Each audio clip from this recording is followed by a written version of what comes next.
Sabrina and Karin, welcome back to Heart Starts Pounding. Thank you. We're so excited to be here. I know, this is the best. I am a little bummed that we're not doing it inside of a haunted house this time. I don't know, everyone listening, last year when we did our collaboration episode, we rented like truly the most haunted Airbnb in all of Salem, Massachusetts. Mm-hmm.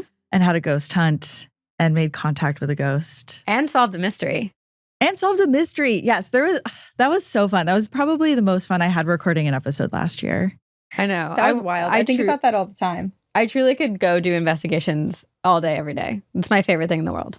We've gone back to the mansion a few times since then. That's but right. Nothing like what we experienced with you. Yeah.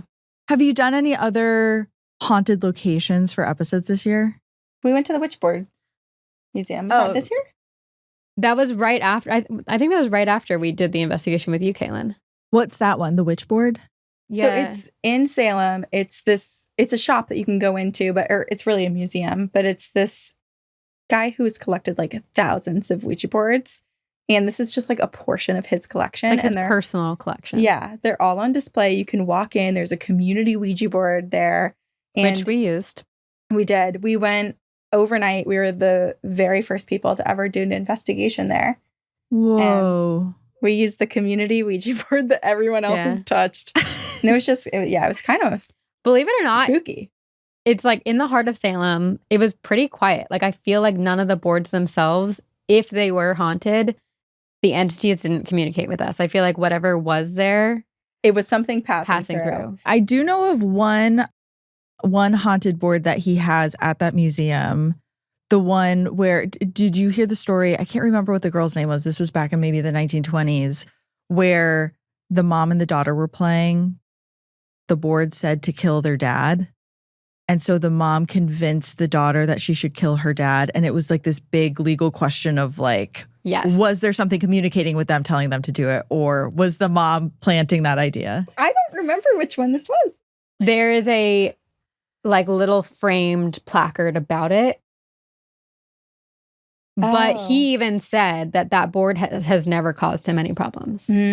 Okay, so it sounds like mom was just planting the seed of an idea in the daughter's head to do it. Or like sometimes people are haunted, or like what they experience projects hauntings onto things. Like we learned this from our time with Dana and Greg Newkirk, who are some of the biggest researchers and collectors of haunted objects. And they said the majority of things that get sent to them, nothing ever happens at all. But put it back with the original owner, stuff starts happening. So it's a lot of the hauntings can be just like projections of someone's own fears and energy and kind of like the spirit world's reaction to that. But you take the same haunted doll that's been walking around with a knife in the middle of the night and give it to someone else, and that doll is super quiet. That kind of is a good transition into our stories, because I think some of these stories that I have for us today borderline on, is the person haunted? Is the place haunted? What is the origin of this scary thing that's happening? So we all have stories that we're going to read to each other. They're all very ghosty. Some of them are kind of rabbit holes. Like I have a story that I'm going to read that kind of led me down this really spooky rabbit hole that I'm excited to share with you both. But I think we can just dive right in. Sabrina, do you want to start? I totally do. Thank you. I love Reddit stories. Okay. This one is called I'm Worried About My Daughter's Imaginary Friend. It was originally posted by Hidden Under a Rock 34 in Paranormal Encounters on March 5th, 2021. Hello. I couldn't sleep, so I thought now would be a good time to post this. So I have an 8-year-old daughter who I will be calling Liana for the sake of my child's privacy. I'm a single father, and it hasn't always been easy, but we've managed. Before the start of COVID, we had moved into a new house in northern Germany, which is close to my parents.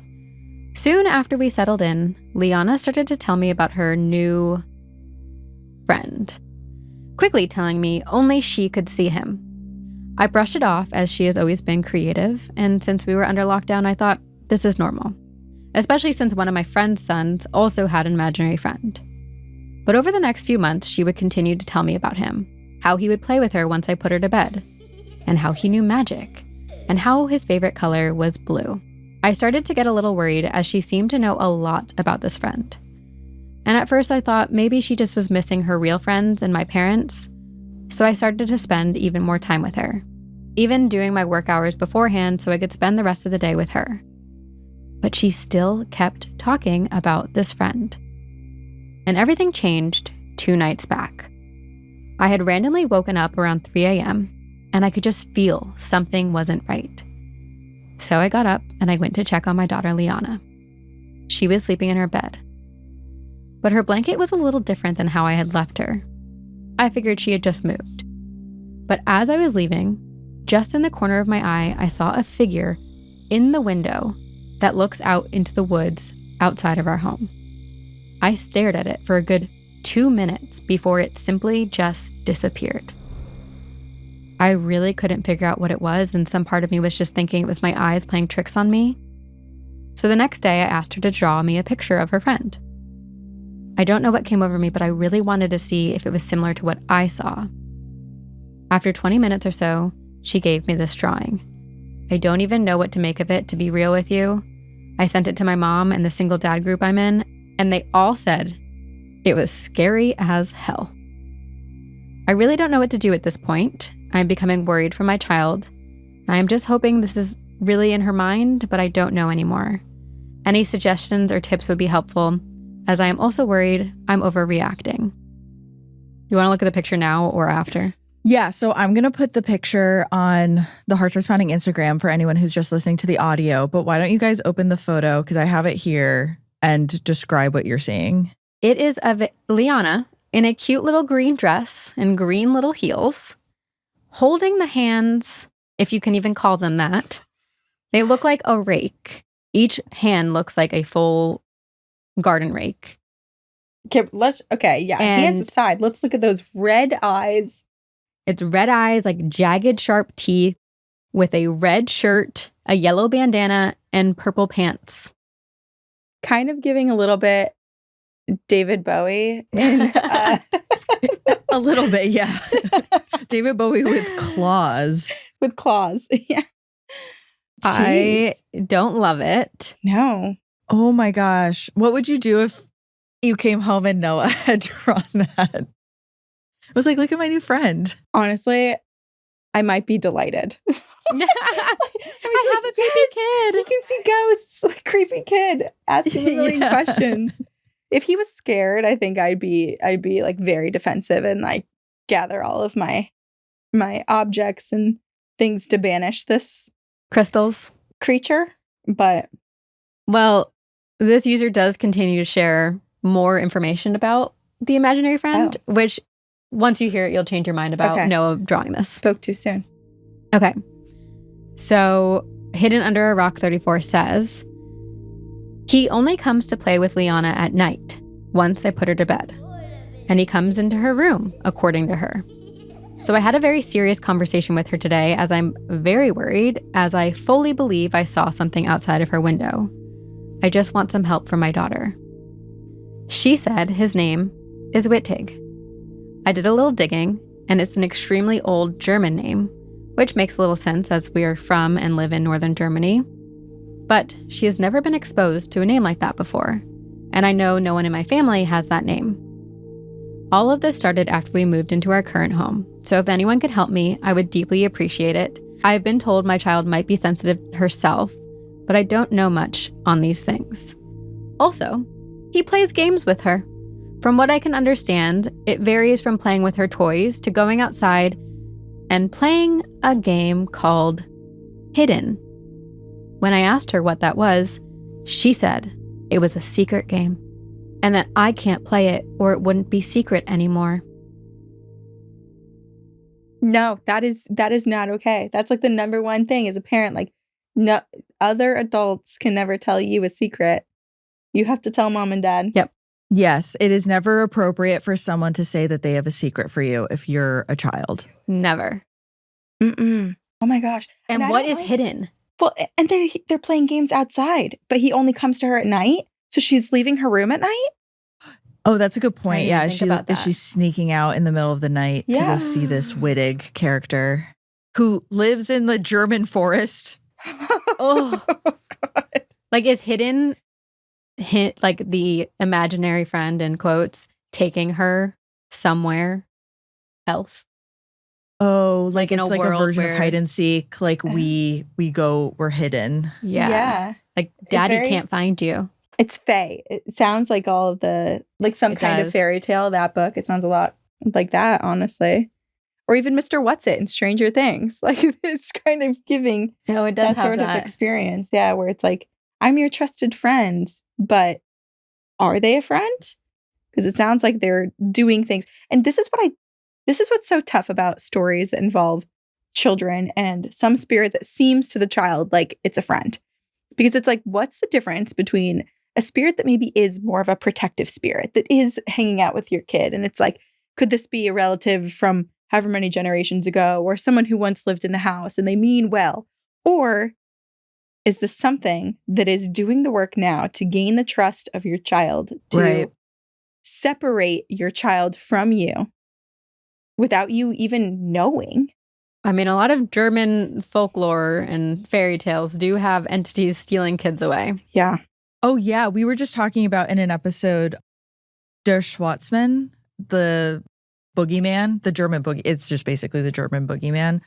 And how he comes into your house with a sack in the dead of night, hides in the shadows, and just waits to put naughty children in the sack and take them away. Like that is like deeply entrenched in German folklore, the idea of these spirits like taking children.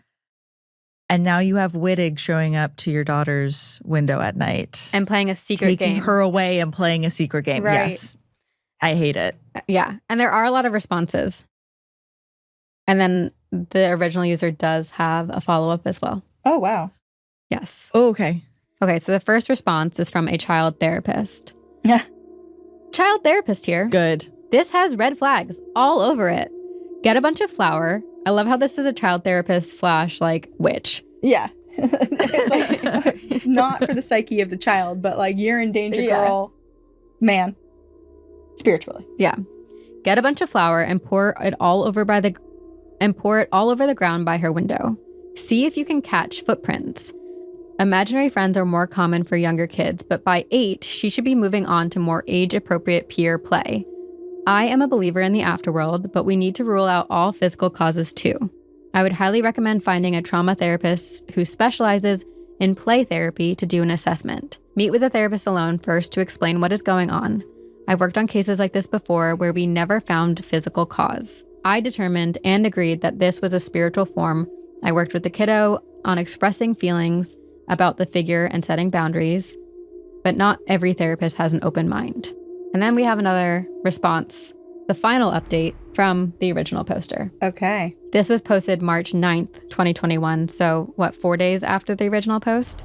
This morning, after my daughter woke up and ate breakfast, I decided to sit her down and ask her about her friend, mostly asking simple questions, and these were the main ones. What is his name? Has he ever asked you to do bad things like hurt yourself or me? And then I asked if she was scared of him. She told me that he told her to call him Wittig, which is truly a name I have never heard in my life. And she told me that he had never told her to do anything bad or to hurt herself or to hurt me. She said she's only ever been scared of him once. Of course, I asked why, and she proceeded to tell me the story of when he started to come over to play. She said it was a few hours after I put her to bed. She was having a hard time falling asleep, but she noticed something outside. So she got up to investigate. And apparently, he slowly started to move towards the window. Closer and closer, until he was right in front of it. And then, he just stared at her. Like he was, in her words, very sad and upset. So of course, being the sweetheart child she is, she wrote a small note and pressed it to the window asking if he was okay. Oh, creepy. Jeez. Apparently, he shook his head no. She somehow managed to open the window a little bit and then asked why. She was told it was because he was very scared of the dark and had no one to play with. So of course, my sweet 8-year-old daughter Liana offered to play with him. He told her he would like that, but before he could, she had to invite him inside, which she did. And this is when I start getting scared. She said after she invited him in, he smiled and pushed the window open and crawled inside on all fours, which made her very scared and she started to cry. But apparently, he comforted her. And then he did a magic trick. I, of course, had to ask her what the trick was, and she said he made all the lights turn on in her room to show her he wasn't scary. I started to ask more and what other magic tricks he had done, and they ranged from making flowers appear to taking both of them outside. Apparently, he also likes to show her the stars and moons, which is why the star and moons, multiple moons, are in the drawing. Okay. I'm starting to believe that this is not just an imaginary friend. The amount of detail she went into, constantly referring to him being real and so many other things. I'm just so glad she is out of the house until Thursday. I think whatever this is very pissed off with me, because starting a night ago, I woke up with huge scratches on my arms and horrific headaches, which I had never had before, as well as very strange issues while even trying to translate this here for all of you. I've had a bunch of random ones, like the number, scattered through my writing. I was informed by a medium that this is a demon ghost, or whatever you want to call it, that is known to steal children. I didn't leave my daughter's side until she left today. She was supposed to leave on Monday for my parents' house, but something came up and we had to wait until today. Without saying, I collapsed shortly after she left because I haven't slept for more than 40 minutes every night. I'm going to get the house completely cleansed by a Catholic priest. He's coming over tomorrow, and then I plan to have the place cleared out with sage. I'm basically doing everything I've been told to do, even planning to get rose quartz gem to place outside of her window. She is very much aware that something is wrong at this point, as I have had her sleep in my room for the last few days, and she could definitely tell I was getting paranoid at night. But I told her that there were just a few burglaries in our area and was worried. But I'm also planning to get a nanny cam for her room just as extra security, just in case it doesn't leave after all of this. So he moved her into his room, and now he's waking up with scratches all over himself? Mm-hmm. Yeah, this is definitely not something benevolent. This is bad. The second he said that this thing crawled through the window, I was like, all right, all my like hope that this was something decent is out the window now. And the second it had to be invited in. Mm-hmm. Yeah, has to be invited in. Also, the reference to the two moons, like you nailed it with maybe this is a different dimension, or the like hidden other game mother. is like taking her to, yes, other mommy. Mm-hmm. Yeah, you're being taken to another place. Ugh. Yeah. And there's no updates. There have been 0 updates since. So we're just left with this cliffhanger. This was years ago. 2021. Okay, I have another story for you guys that I want to read. Okay, I'm excited because I don't know anyone else's stories. Oh, good. Okay, great. This one was posted in Glitch in the Matrix 7 months ago by user Buggy77. And it led me down a little bit of a rabbit hole that I'm going to tell you about. Okay. But this one is called What Was Pretending to Be My Husband? And the story starts. We're going to go there. Okay. The story starts. This happened this past weekend. I was in the kitchen with my kids and my husband was outside working on his truck. I heard a knock on the garage door, which leads into the house, and I looked over and saw that the door was locked. I naturally assumed it was my husband who was trying to get in, so I opened the door for him, and he was standing there smiling at me and holding some tools in his hand. But this is where it gets weird. I expected him to walk in or say something, but he just stood there. I was in the middle of doing something, so I said, "Are you coming in?" He didn't answer. He just stood there smiling at me. A few seconds passed, so I shut the door and walked away because I thought he was trying to joke with me. About a minute later, he opens up the door and walks in, so I said to him, "What the hell was that? Why didn't you just stand there and not say anything or try to come in before?" He claims he never knocked. He never stood at the door with the tools in his hand, wasn't there smiling at me. I told him to stop kidding around, that he was starting to scare me, but he swore he did not knock, nor did he stand there smiling in the doorway like that. I was now getting really upset, and I told him if he was messing with me, it wasn't funny. But again, he swore that that was not him. He thinks that I hallucinated, but I'm not so sure. Nothing like this has ever happened before. Could it have been a time glitch? A dream, maybe? Even though it was the middle of the day and I was up and walking around, could he have somehow blacked out and then walked over and knocked but didn't remember.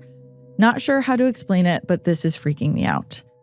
So that's the story, that's really scary because I hear stories like that from listeners a lot. It does tend to be spouses a lot of the time where like their spouse will come home or they'll like roll over in bed and see their spouse and then they're actually in the bathroom, like what have you. But I did notice that. So on this thread, there was a comment someone had made about basically saying like, oh, that's weird because we have this, I'm Scandinavian and we have this spirit in Scandinavia or like this thing that happens in Scandinavia that this reminds me of. And so I looked this up more and I found another thread that someone posted. And this is coming from someone who writes, so in Scandinavia, we have a concept called verduger. It's a bit hard to explain, but basically it's when you hear someone coming home a while before they actually do. For instance, you can be in your kitchen and hear your spouse or your parent, your children, whatever, opening and closing the front door. Maybe they even come and greet you from the hallway. So you expect them to come into the kitchen, but then they never do. Then 30 minutes pass and you hear the same exact noises. Only this time, they actually arrive and they actually come into the kitchen as expected. And then this person asks, I'm wondering if this happens to people who aren't familiar with the concept of a verduger, or if this is something that only happens to us who have grown up knowing what they are. So, has anyone who's not Scandinavian experienced this phenomena? And a lot of people have. So one of the first comments is from someone who just goes by It's Fish 20, and they write, I was upstairs in my room playing Skyrim or something, and I heard the front door unlock and my girlfriend walk in and say, hey babe, just like she does every time she comes home after me. But when I went up to say, hey, I couldn't find anyone at the door and it was still locked. I was confused, but I chalked it up to maybe I had just been playing games for too long.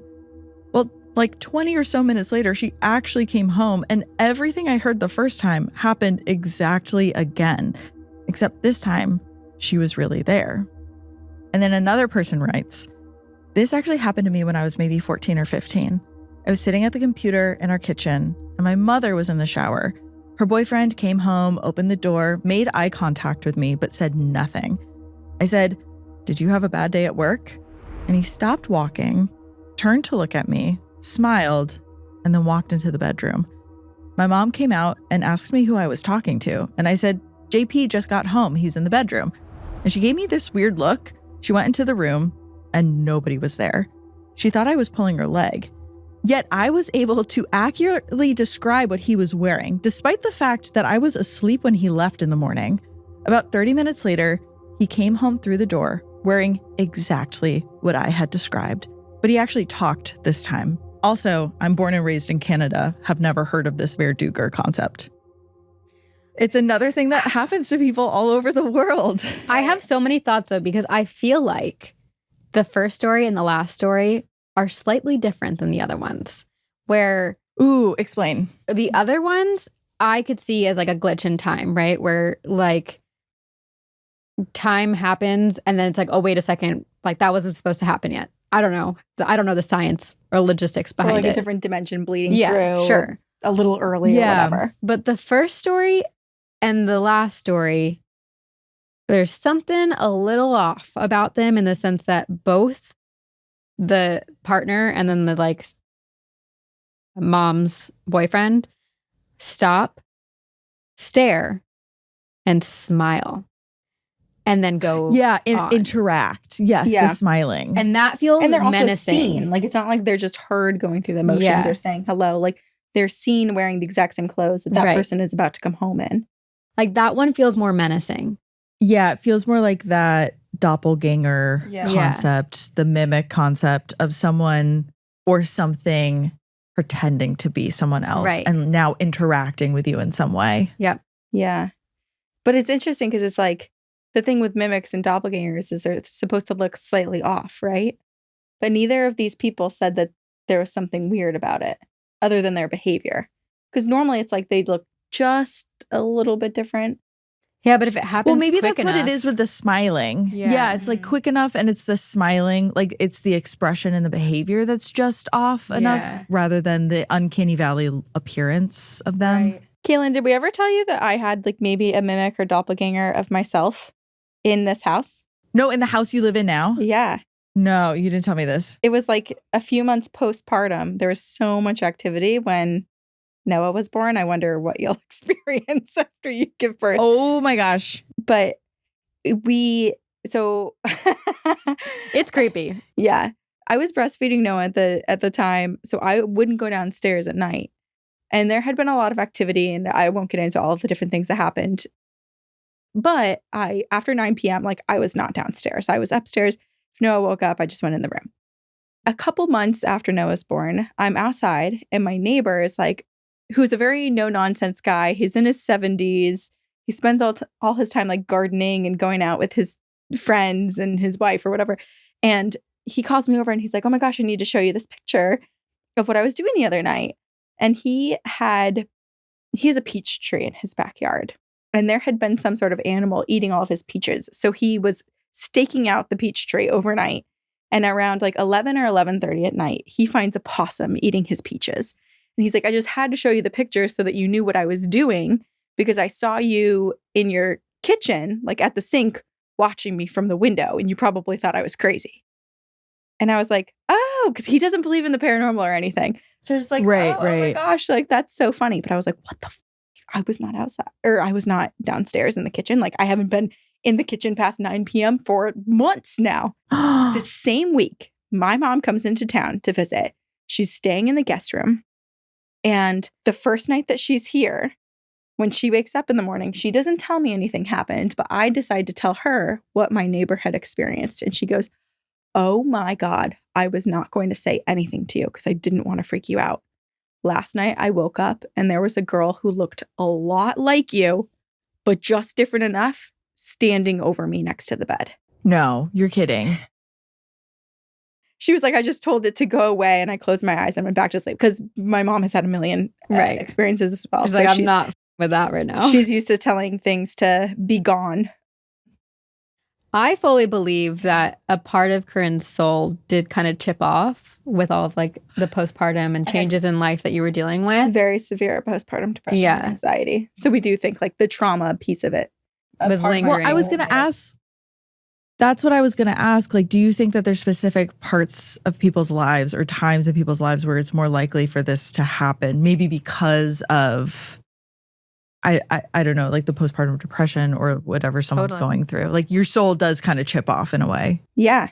Well, because it wasn't like this, like the way my mom was describing this person. It was like, it looked like me, but it was like kind of like mean and like anguished. And it wasn't like this kind being or just like passive being. Like, it looked like it was in pain, or that it like meant malice. And I think that does make sense for what I was going through. Like, there was a lot of confusion and anxiety and anger and resentment and fear. And like that might have just bundled itself up and created this version of me that walked around at night and haunted my own house. Right. Yeah, like a projection of you. Yeah. The only time I've ever experienced anything like this was I was staying at an Airbnb once, and we were like on a mountain. We were in Breckenridge. So just because of the altitude difference, I couldn't sleep at all. So I would just come downstairs and watch TV. And Matt, my husband, would wake up in the mornings and like work out in the guest bed, and then would like shower and come back downstairs, and we would have breakfast. And so one morning I was up at like 4 a.m. and I heard him working out in the guest bedroom. And I was like, it's so early. Why is he awake right now? And then so I was like, whatever. And then I keep hearing him working out in the guest bed. So I went up to like make a comment like, why are you up so early? Oh my gosh. And there's no one in the guest bedroom. Completely empty. I could hear him like stomping around and like doing all the same movements. So I was like, oh, that's weird. Let me ignore that. And then my friend came for a weekend and visited while we just had this Airbnb. And she stays in the guest bedroom for one night. And the next morning she's like, oh, that guest bedroom is haunted. And I was like, what are you talking about? She's like, I woke up in the middle of the night and there was just something walking at the foot of my bed. Like I didn't see anything, but I could hear the little shuffling happening on the carpet. I hate that. And I was like, there's just something. And it was only that room. And you walk in, like, it was just the guest bedroom. I have no idea. And it wasn't that old of a place, too. So the idea that, like, oh my God, someone died here, blah, blah, blah. That's where the haunting's coming from.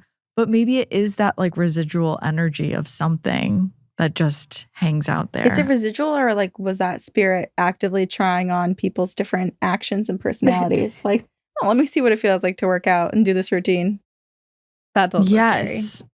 I know, to do this like P90X or whatever. Although that does give me hope for like when we are spirits, that like you're not stuck in a loop. You can try out a new workout. Like you can still get your routine. Yeah. You can still get a workout. Still get swole. Yes. When you finally have time to take care of yourself. When you're dead. Okay, Karin, do you want to read your story? Yes. My story is called What Scary Stories from the Woods Do You Know from Grandpa and Grandma? 27 days ago, this is recent, submitted by Any Position 72. Okay. They write, I'm talking about real stories that get passed down from one generation to the next. I know a few of them. A little about me. My family's from West Virginia, but I was born in Germany because my dad moved there. So I grew up split between Germany and West Virginia, spending time with my grandpa, grandma, and the rest of the family. Kind of like a 50-50 mix. That's why I'm pretty familiar with the Appalachian stories and all of those from the woods. So my grandpa always had a certain respect for darkness. One night, I was trying to bring their old dog Teddy inside. It was probably around 7 p.m., just when it was starting to get dark. They were starting to get dark. I was wondering if you had a little accent there. I'm reading it verbatim. They're from Appalachia. Yep. A normal late summer evening. But my grandpa didn't want me to go outside then. He'd always say, after 6 p.m., we don't leave the house alone. And once it gets dark, we don't leave at all. I used to think he was just saying that because there were animals outside or something. Later, I asked him why I couldn't go outside, and my grandma said, you don't talk about that, or it brings bad luck. Grandpa just said that there are folks around here who went out and never came back.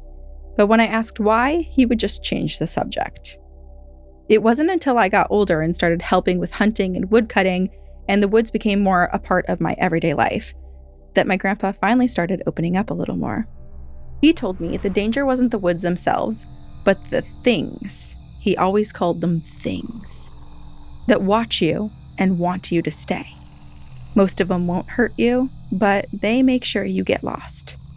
Back then, I thought it was hard to believe. Well, mostly hard to believe.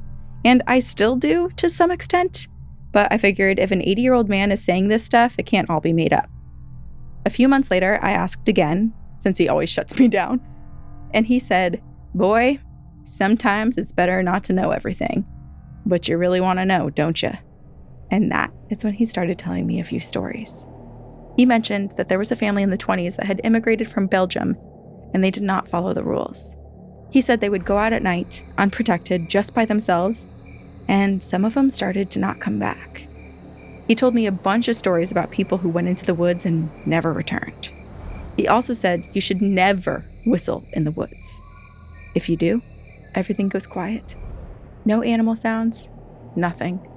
And when that happens, you've got yourself a problem.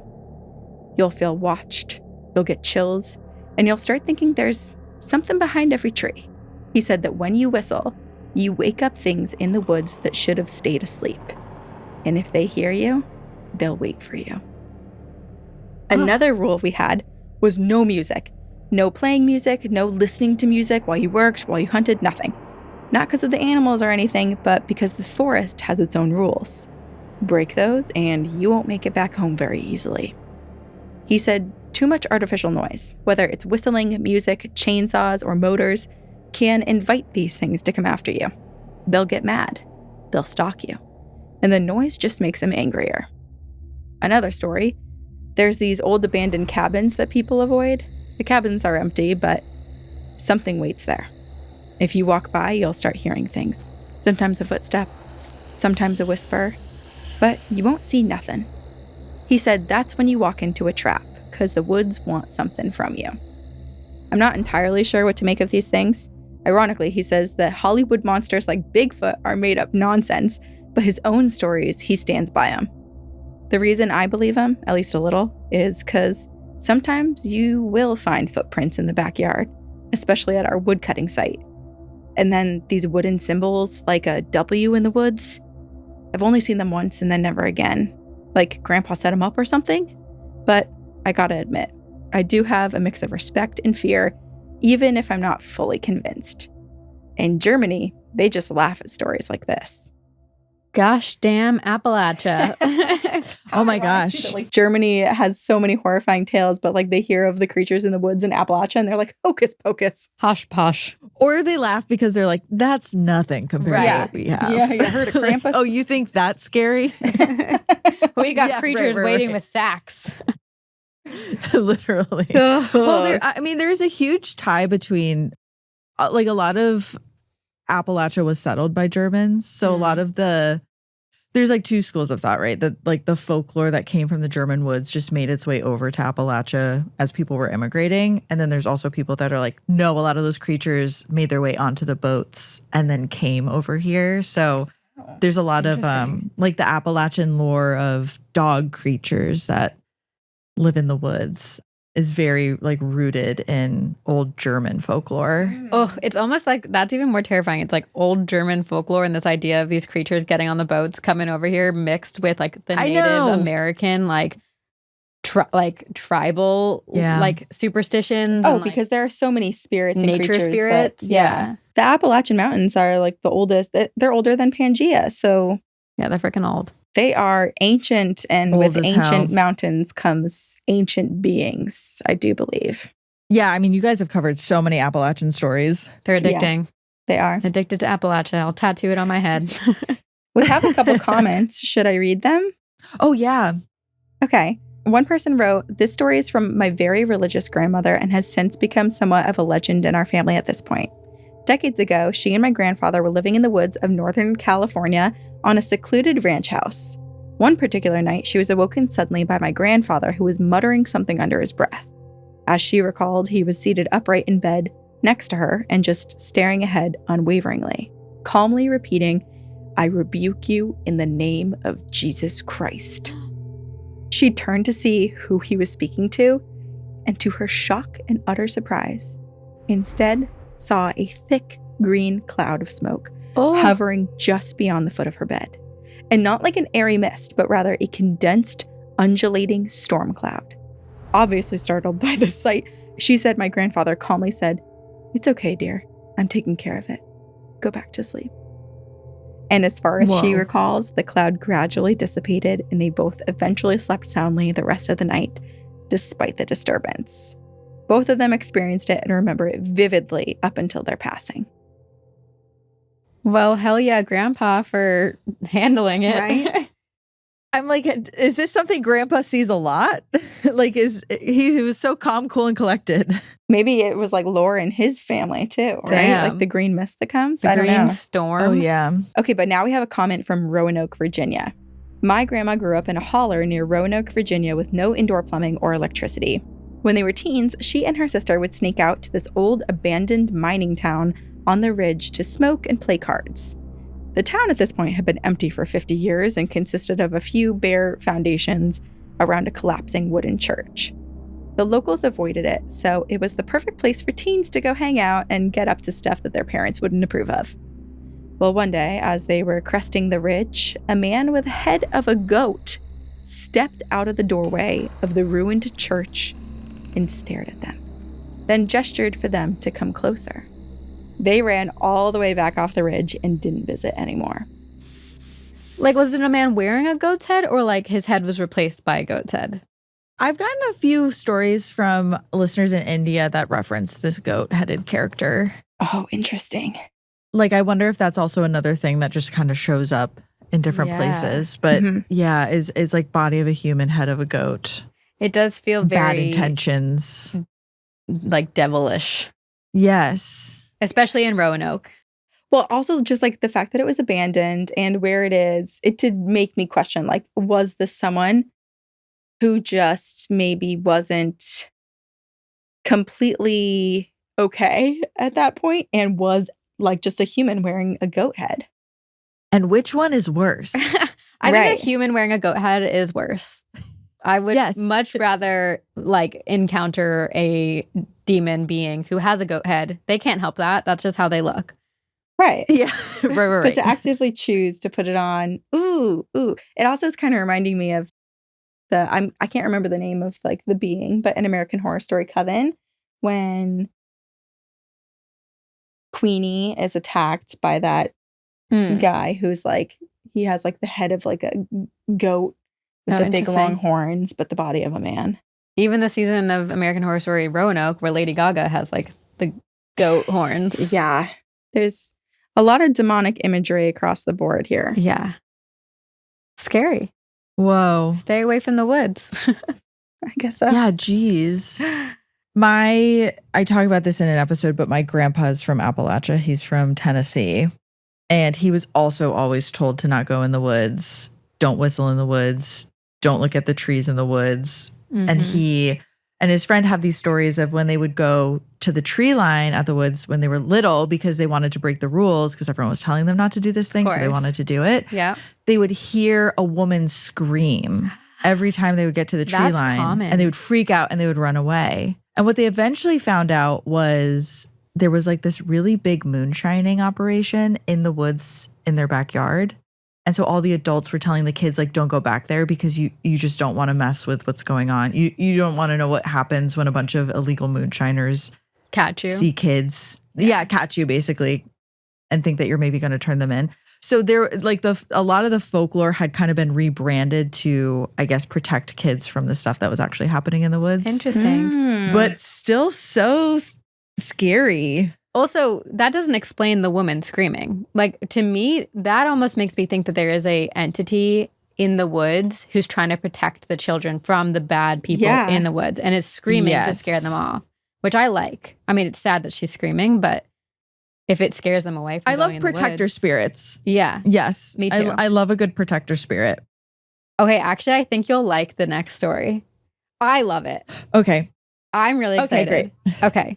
This is called A Djinn Fell in Love with Me. I love a ghost love story.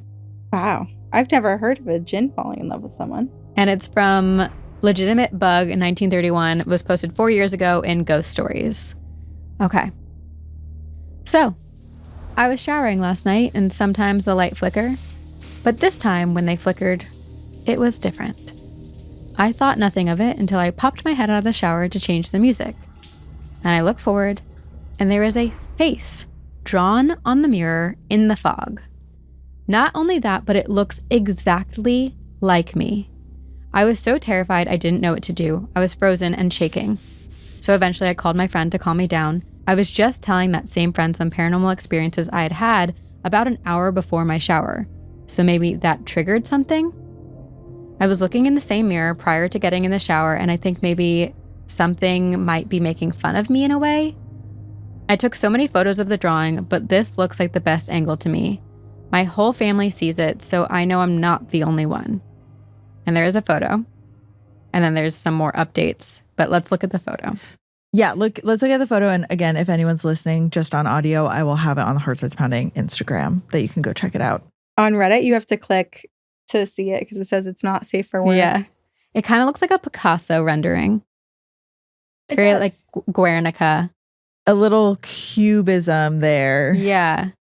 But you can see the like eyebrow, the hair, the nose, the mouth. Yeah, it looks like someone took their finger and drew it onto the mirror. And with that, you might be like, okay, that's like a weird thing that happens with like fog in the mirror.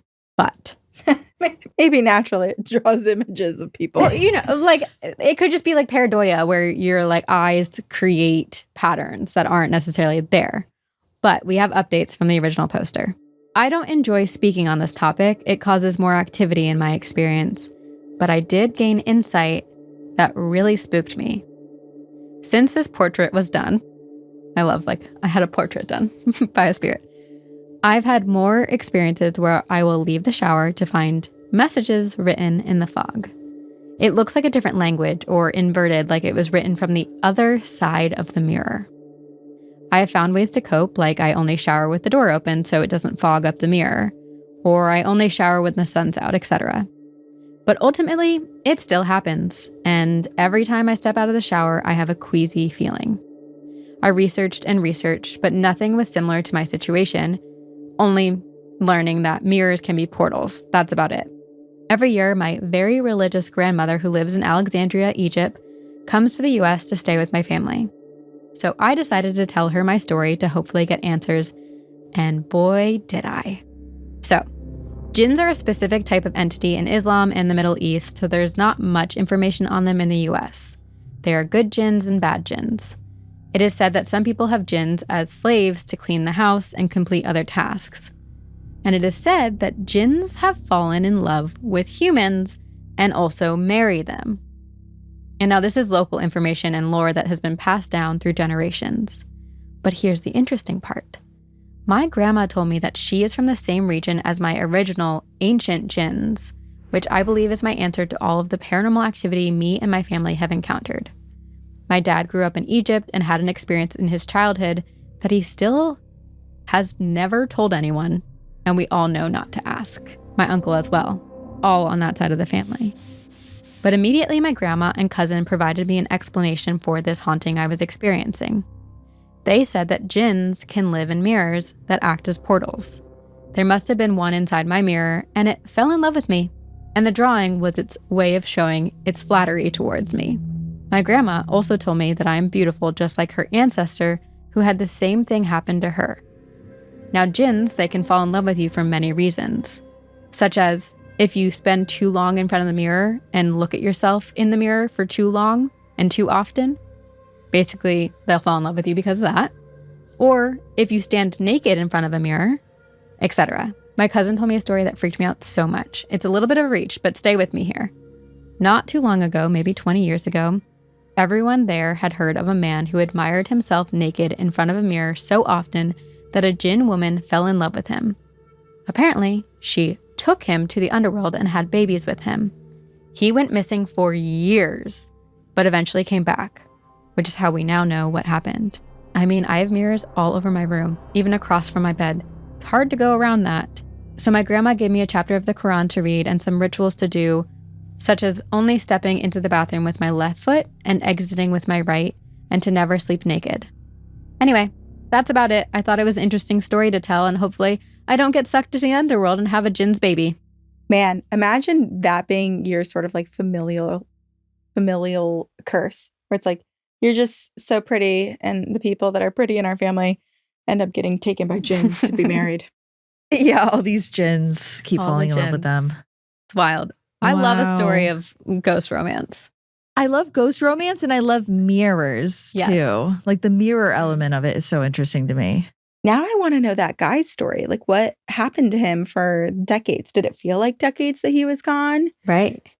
How many kids did he have? We did an episode on the Patreon about Siren and Mermaid lore, and that's actually something that's really common in a lot of Siren and Mermaid lore around the world, especially in different regions of Africa and in Haiti, where the mermaid will see someone on the beach or on a rock, usually a man, will take the man with them down to the bottom of the ocean, only feed him like chicken and rice for like years, and have babies with him, and then will like spit him back out. What's interesting about that too is in parts of Africa, the mermaids will start trying to contact you through dreams.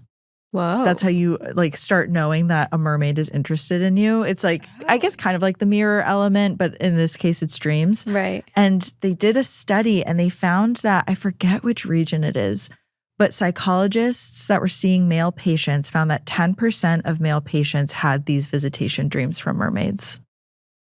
I love that. Holy like, crap. Go mermaids. Like, I don't know why I'm so... It's scary, but... Get your man. Yeah. That is wild. Damn. Yeah, it is really scary. But the idea of being taken to this other world and not having years control of it at all. Yeah, being like imprisoned. There's like some sort of lust element to it also that, you know, you have to be mindful of, that there could be this entity lusting after you that's going to kidnap you. Yeah. Well, now I'm so curious where it's like, do the mermaids in this lore, do they need human men to reproduce? Like, are all mermaids half mermaid, half man? But I guess then it would keep diluting. Then are there just little like tadpoles of human mermaids where like suddenly the next one doesn't have a tail because they're a little too human? Yeah, what's the genetic pool of mermaids looking like these days? That's my question. Yeah. Because you have like the different like iterations of them through media where it's like some of them are like the sirens, like stunning, beautiful. But then there's the other like really scary, horrific Super scary looking mermaid. My aunt used to tell me when we would go to the beach, she used to tell me that sea foam was dead mermaids. Oh, wow. Okay. And I believed it for years. What a weird thing to say. I don't know what's wrong with my Aunt Diane. Huh. That is really scary. No, I think seafoam is like ocean sludge. Like, it's not good. I know it's not great to play in general. So maybe she was trying to protect you from that. Well, the ocean is the world's largest cemetery. So just think about that the next time you go swimming. Yeah. Yeah. Yikes. Yeah. Yikes. Have you guys covered a lot of mirror stories? Not as many as I think we would expect to. I think we have a lot of listener stories of people who've had like encounters like related to a mirror or a portal being opened up. But so my dad he was born in and grew up in Pakistan, where jinns are like a very commonly talked about entity. And they're said to be attached specifically to banyan trees. And my dad like always told me this story that he grew up on a street that was like, he had to walk this one long street that on either side was covered with banyan trees, and he had to walk it to school.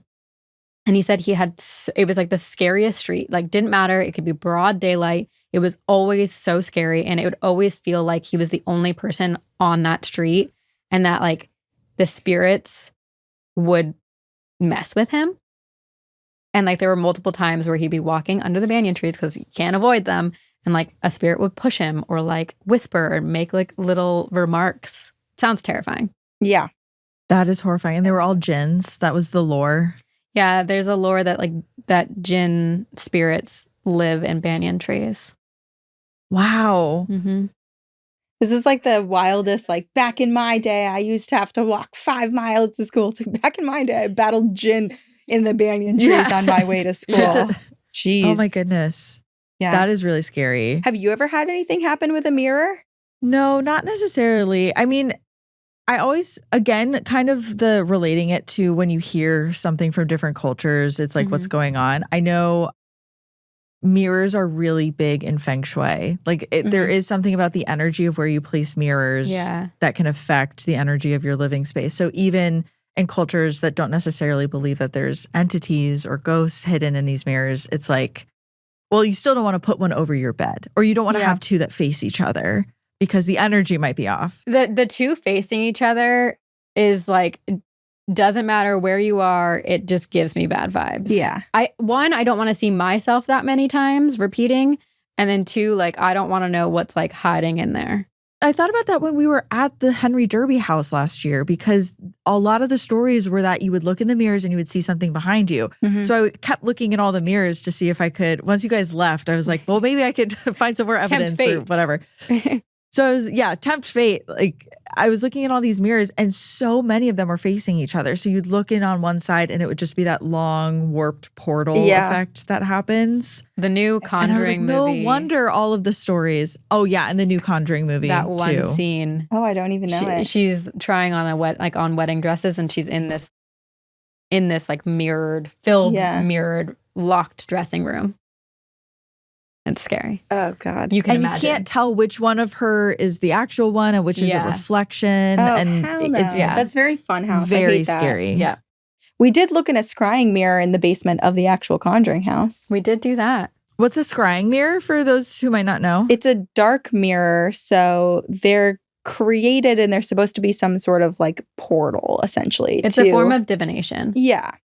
So you look into the mirror and you kind of try to like defocus your eyes, and people will experience different things. Like some people will see spirits in them or see scary demons, and some people will see their worst fears or themselves smiling or making different expressions that they aren't actually making, or like their doppelganger peeking out from behind them. Like sometimes people have wonderful experiences, very like Harry Potter, you know, like he sees his parents in the reflection or whatever. And then others have horrifying experiences, which really scare them. So I thought I saw like Karin's reflection making really scary faces, but it was just Karin doing that. I didn't want to actually look into the scrying mirror because I was terrified of it, but I felt peer pressure to do so. By we did me. it together, and I crossed my eyes. So she thought like she was seeing my eyes do like weird things, but it was me trying so hard to not actually focus enough to actually make out anything. Yeah. To actually see anything. Yeah, oh yeah, my yeah. gosh. Ooh. So funny. Yeah, I don't know if I would be brave enough to do something like that, especially in the basement of the Conjuring house. I know either. you would. Ouija board. You would. I You know did Ouija you board would. before I did. You would. I know I would get there and be like, let's go. Let's see do what we see. I think you'd be the one to pitch it. Yeah. I'd be like in the basement by the time we even arrived. Like, where do you guys? Totally. Okay, I'm going to be down here. I already scoped out the basement. I tested out the mirror. I think we should sleep in the darkest, scariest room. Is the Conjuring house still open? I don't actually know because it's sold. It did. It sold. It changed. Yeah, I'm not sure. I have to look into that. Because I know that they were, it like maybe had closed recently. Temporarily closed. Temporarily closed. Ah. You know what? It's such a bummer because they had just launched all these new experiences. Like you could camp in a tent outside, like on the property where like people see spaceships and there's supposedly dead bodies buried and stuff. So it could have been quite interesting. I don't know if they're going to keep those experiences or not.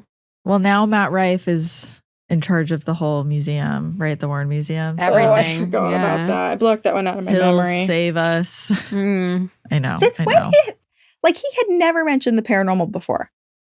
But that's like, I think Not that even once. proves how many people who don't like outwardly make their entire lives and businesses the personality of paranormal, who like, there are just so many people who out there who like it as much as we do. They just don't talk about it all the time. Yeah, I was shocked. Yes, it's like when Kesha had that ghost show. I was like, oh, Kesha's really into this stuff. That's awesome. Mhm. Yep. All right, well, I have one more Reddit story to share.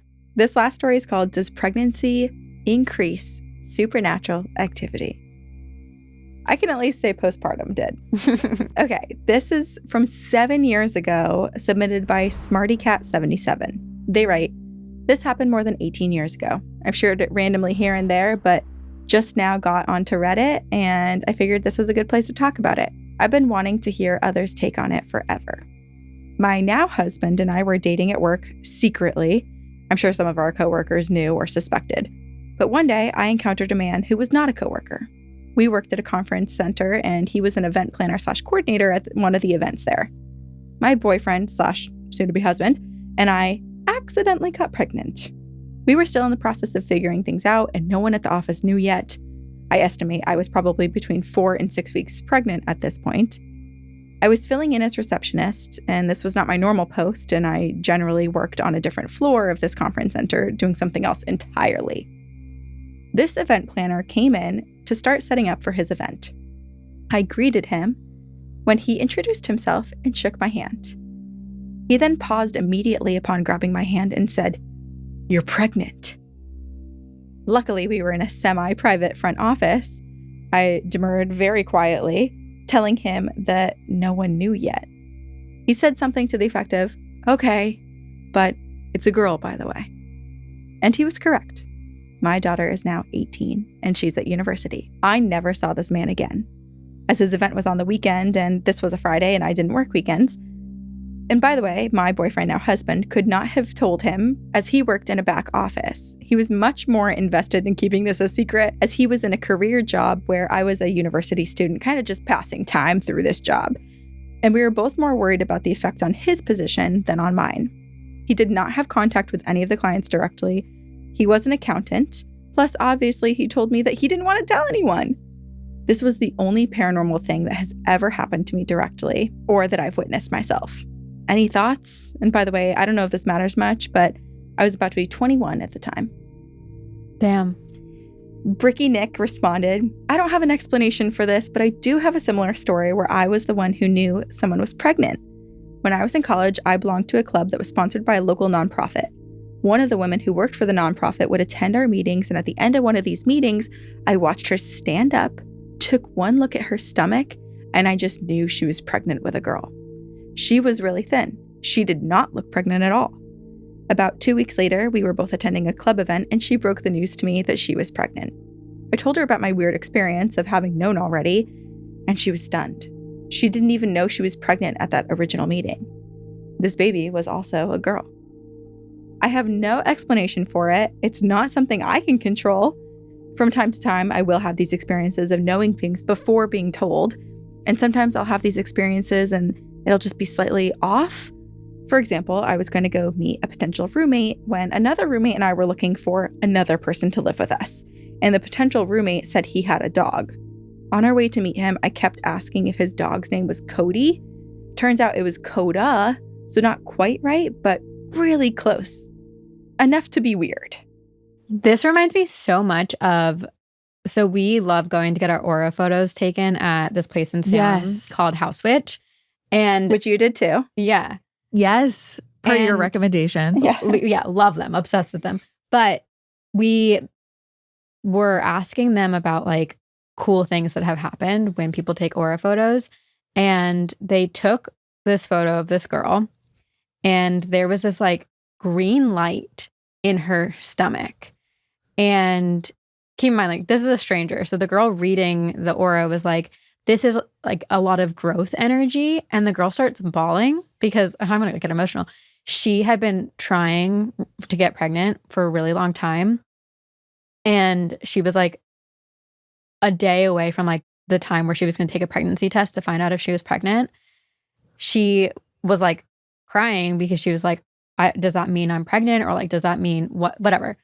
The girl, that I will be pregnant? Yeah. The girl goes home, takes a pregnancy test, and sure enough is pregnant, like messages House Witch to let them know. And I was like, that is the most oh my gosh, beautiful, magical aura photo story. I have like goosebumps from that. Yeah. Right? Ooh. Yeah. I mean, I had been told, I wanted you to get to this story because there are so many supernatural things I feel like that happen surrounding pregnancy. And I'd been told that like when I found out I was pregnant. And like also apparently in the postpartum phase too, which is crazy. Mm-hmm. Yeah. Have you experienced anything so far? Yeah, I've experienced some really weird things actually. What? So I had 2 dreams. I had a dream a year to the day before I did the gender reveal that I was pregnant with a boy. And so obviously I wasn't pregnant then. Right. And so I had that and I like kept that in my mind. That was very strange. And then the night before we did the gender reveal, I also had another dream that it was a boy. It was like reinforcing it because I started being like, well, I started overthinking the dream, being like, what if I interpreted it wrong? Like maybe it's not a boy. Like that would be really awkward if it like wasn't. And then I had a dream, that night that was like, no, it's a boy. Like I'm here to tell you it's a boy. And then I had called my grandma to tell her I was pregnant. And my grandma has Alzheimer's, so she kind of goes in and out of clarity a little bit. But I called her, I FaceTimed her, and I was like, oh, I have something to tell you. And she goes, oh, you're pregnant. And I was like, oh, did my mom already tell you? Like, how do you already know? And she's like, no, I had a dream. And I was like, oh, are you kidding? And she's like, yeah, I had a dream the other night that you were pregnant. And so I'm so happy to hear that. And then she said, so I was like, oh, that's so crazy. Like, what was the dream? And she's like, in my dream, you were 50 and I kept telling you that you were running out of time. And then she was like, after that, she was gone again. And I was like, God damn it. But that's hilarious. But there is something like when people have Alzheimer's or dementia, I like truly do believe they're so tapped into the spirit world that like they probably do know a lot of what's going on with their relatives before anyone else does. Yeah. Absolutely. Yeah. She's like tapped into some radio frequency that we're just not a part of. Right. And sometimes really spooky stuff like that does happen. Wild. Oh my gosh. Amazing. But yeah, that was all really scary. And then when I worked for James Wan, he always would say, because people at the company would have kids, and he would always say like, you have to tell me if they see anything because babies are always the first to see the ghosts. Like once they're conscious, like your baby's going to start seeing things in your house and you have to just pay attention to that. And I loved that. So Noah has seen some ghosts. Yeah, he definitely has. It hasn't been frequent, but there's been like 3 separate occasions where just completely out of context, he'll just like look up from what he's doing, clearly see something and just scream with terror and be so hard to calm down. Whoa. But then also there have been like some positive ones too, where like I'm when trying he's to remember sleeping. what the positive ones So are. like the light going off and well, that's not him the seeing footsteps. something. But it's like because of Noah. It's like spirits going to check on Noah.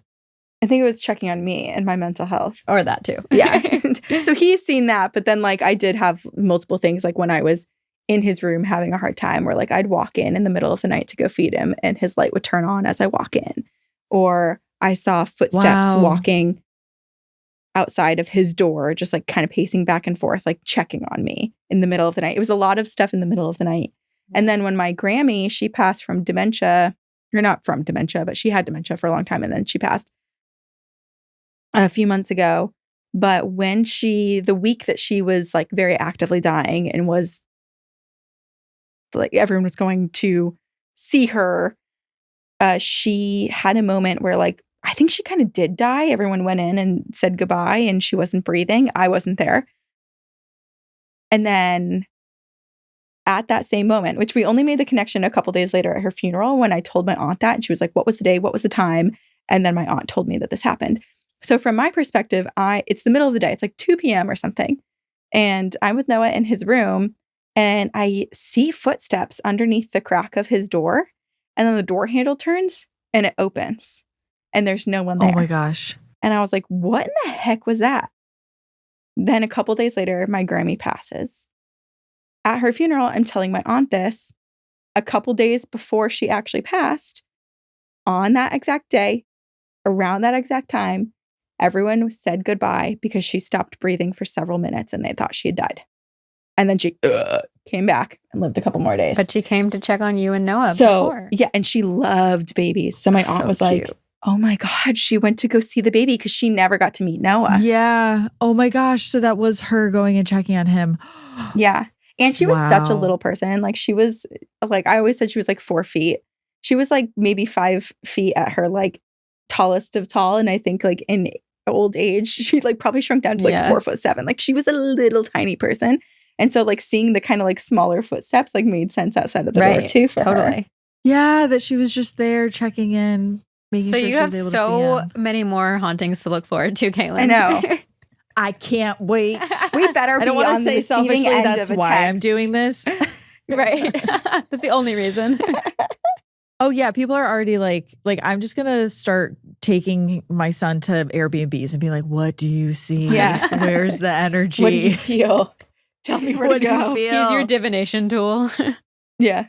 Oh my gosh. Yeah, I mean, I just had my aunt was a Lamaze nurse for her entire career. She was in the room. She was my mom's like doula / Lamaze / midwife when I was born.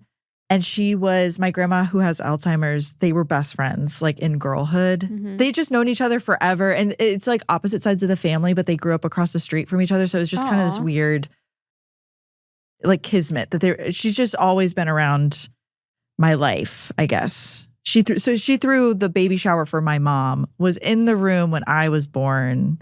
She recently passed away too, which was really sad because I had been texting her so many updates about like my baby. And it was like always fun to like share that with her.